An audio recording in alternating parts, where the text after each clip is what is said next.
So 'n bietjie water ingooi en dan los ek hom op low flame. Salam mense, hoe gaan dit? Vandag maak ons vir julle 100 curry, maar voor ek nou vir julle wys hoe maak ek 'n 100 curry. Julle wat nou sê my auntie maak so, my broer maak so of ek maak verkeerd. Luister gou hier, ek sê altyd, there are many ways to bliksem 'n cat. So as jy dink die manier hoe jy maak, daai is die nou enigste manier, dan is jy nou regtig waar mal in jou kop. En julle wat sê jy moet nou eers wat maak en jy moet nou eers dit gebruik. Nou gebruik hom. Ek het julle mos nie gestop nie. Want ek maak my curry soos ek wil. En hy proe die beste, ek moet sê. Okay, so kom ons begin met 3 eie. En nou gebruik ek my favorite olive oil. So die eie moet nou eers bruin raak, maar in die meantime, ek haal my stretch op hierdie 2 uit.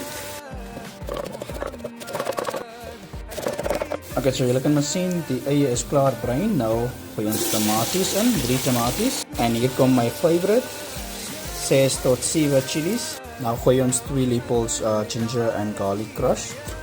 En nou 1 lepel sout, chili powder. Nou gaan 'n lepel van jou ding met pyn.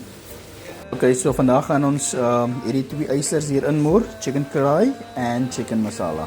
Ek het julle mos nou 2 boksies gewys, so moet nou nie dink jy moer die hele boks daarin, so net 'n lepel van elk. Ek het amper vergeet van hierdie borie.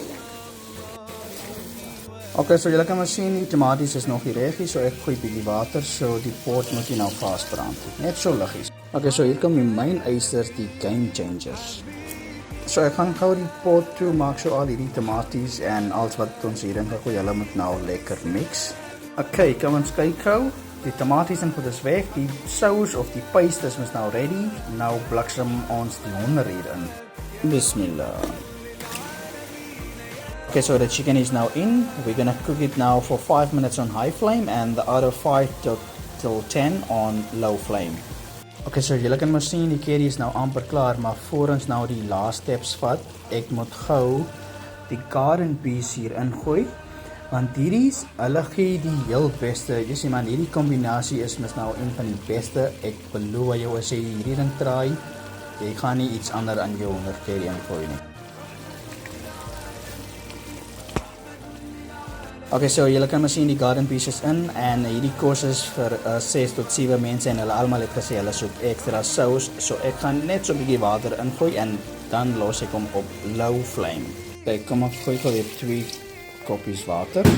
Kyk, ons curry is mos nou amper reg, maar ons moet nou net die water kook want anders die saus gaan mos nou nie lekker smaak. So let's leave it on low flame so for 5 till 10 minutes. Okay, so ons curry is nou reg. Kom ons sprinkel gou net so 'n bietjie. Dis genoeg, Boeta. Stop. Passe.